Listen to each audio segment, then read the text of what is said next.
This is obviously it's the NBA trade deadline right now. I think it's Thursday is when the deadline hits. It's always waiting for some big shoe to drop, right? For all of the action to happen. And this weekend, that action happened. Kyrie Irving of the Brooklyn Nets suddenly requested a trade and is now with the Dallas Mavericks and Luka Doncic. What are your guys' thoughts? I want to talk a little bit about the compatibility between the two, but then also let's talk about Kyrie, man. Yep.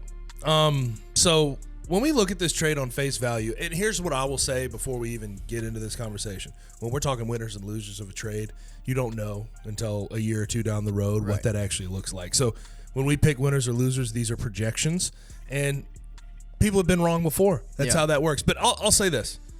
For the net side of this, I said this today. I think two things are true. I think the Nets settled a little bit. I mean, these two players, I love Spencer Dinwiddie. I love Dorian Finney-Smith. Dorian Finney-Smith, one of the premier perimeter defenders in this league, and he's a three-point guy. Not going to create much for you, but Spencer Dinwiddie can do that for you. I think that they settled, and I still like it. Because, first of all, you get that albatross of a contract out. You get a first-round pick as well. And now you get to deal with depth pieces that will really fit really nicely alongside Kevin Durant. Spencer Dinwiddie. And they don't come with the drama. And they don't come with any drama. That's I left that part out. But Dorian Finney-Smith can be a 3-and-D guy. They already have one on the roster theoretically in Royce O'Neal, although I think Dorian Finney-Smith's better from the three-point line. And Spencer Dinwiddie, okay, you get rid of Kyrie, and Kyrie's an unreal talent when he's on the floor. But Spencer Dinwiddie is one of the better secondary creators that I can think of, whether it's off the bench or you have him in your starting lineup. And I think that those pieces are very complementary to what Kevin Durant can do on an NBA basketball court. So I like this for the Nets. On the Mavs side, I have questions. No question. I mean, it's Kyrie. Yeah. I have an on-court question, but it's less about that and more about the off-the-court stuff, right? Oh, yeah. I want to know where you guys rank. I mean, Kyrie is a talent. I mean, he is unbelievably gifted and skilled at basketball. When he's on the floor, too, I mean, he's averaging 27-odd points, some odd points a game. 27, 5, and 5, I think. He's crazy when he's on the floor. But is he going to be on the floor? Yeah. At what point does he pick up – and listen, what he did this year in regards to what he posted out there on Amazon – with the anti-Semitic tropes in there, that's ridiculous to me. And that's where he has missteps and he says stupid things all the time.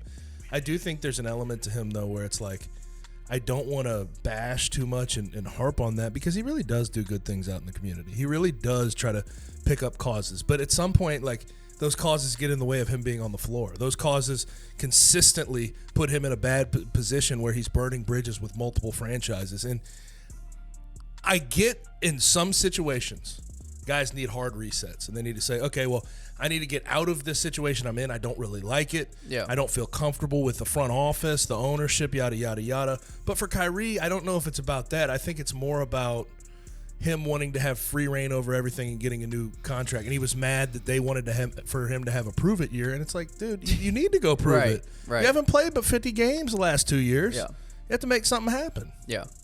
I don't really know how to feel about this trade for Dallas because Luka Doncic is obviously one of the best players in the NBA, but he has to have the ball in his hands. Yep. Luka's a very ball-dominant Second guard. in usage rate in the Right. NBA. And then you got Kyrie, who also needs the ball in his hands. Now, have we seen Kyrie play second fiddle before? Yes. We've seen him do it. Now, obviously, LeBron's not a ball-dominant guard, but he is a ball-dominant player in general. So I think Kyrie can do it. He's done it in the past. Luka's never had to do it. Luka's never had to have the ball taken out of his hands. Ever since he's been in the league, he's been you touch the ball every possession and for as long as you want to, and you take the shots that you want. Luka has free reign. So it's how does this mesh? Here's my question to you. Who becomes the more off-ball player? It has to be Kyrie. I would think so. Luka's the guy. He's the MVP you've built around, right? And the last thing you want to do if you're the Mavericks, if you're Mark Cuban, You don't want to piss that guy off. Absolutely And take a not. chance with him walking at the end of his contract. That would be so stupid. Yeah.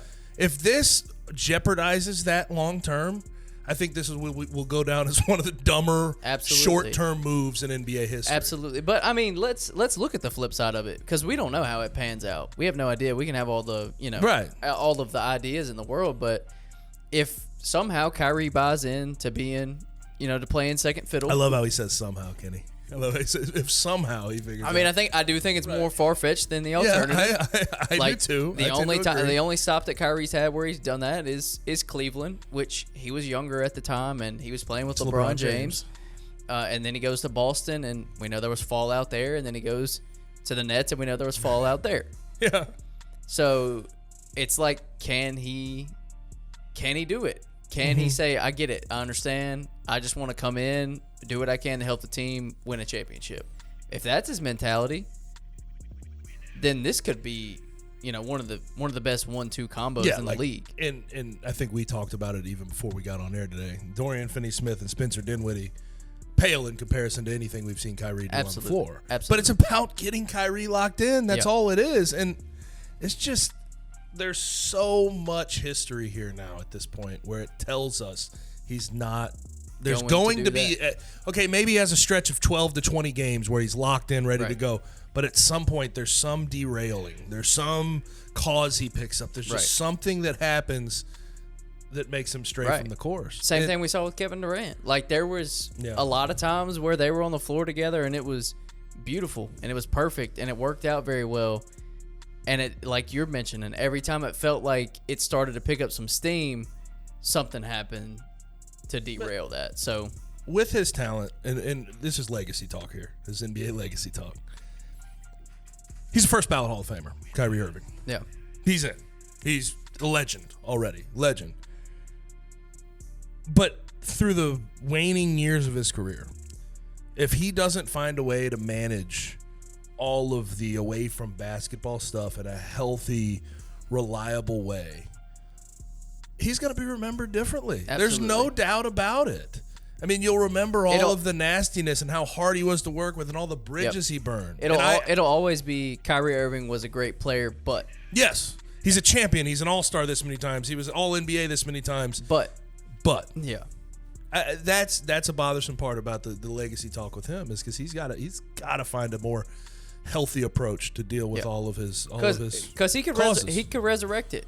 Yeah, he could. It could, the legacy talk could be like Kyrie was an amazing player. He had a stretch where we didn't know which way it was going to go, and then it turned out to be wonderful. So, and quick, it's always these things that can go either way. Real quick before we move on to our third and final of the hot three.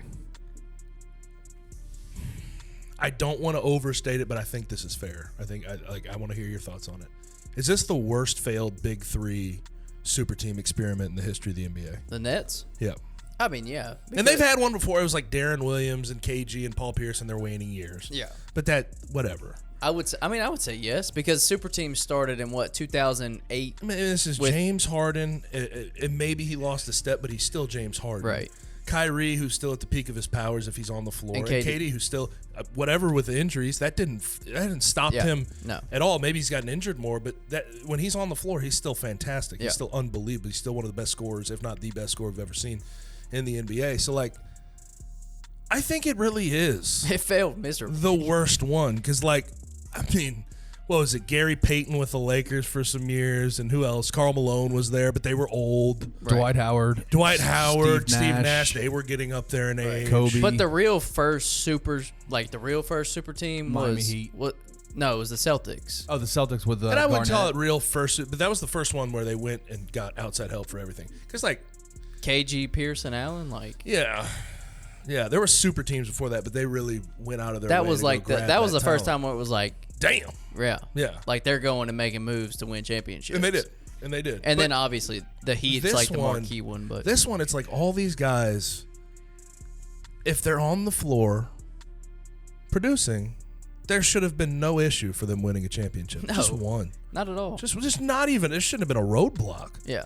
But how many games? And this is why I'll say it's the worst, because it wasn't about the on-court play. No, it was everything else. It was personality. It was pissing each other off. It was having this franchise wait in the wings for whatever decision you were going to make next. Yeah. And that's where I'm sitting there like, this was a self-implosion. Oh, absolutely. It had nothing to do with how good you guys are. You guys are all still great. Right. But it was just like, and James Harden realized quick, to hell with this, man. Yeah, I'm out. I'm sick of this. Yeah, they should have walked easily to at least one championship. But, I mean, how many games did they play together in total? Oh, my God. What, 14? Yeah, Something ridiculous. It was very few. But they could have been out there if it's just like, put down your egos for a second and get rolling. And I guess there were some injuries along the way, but nothing ridiculous. Right. It's like, damn, guys. Yeah, it's a tough one. Let the personalities and all that stuff, put that behind you. Put that foolish pride behind you and move forward. They did not.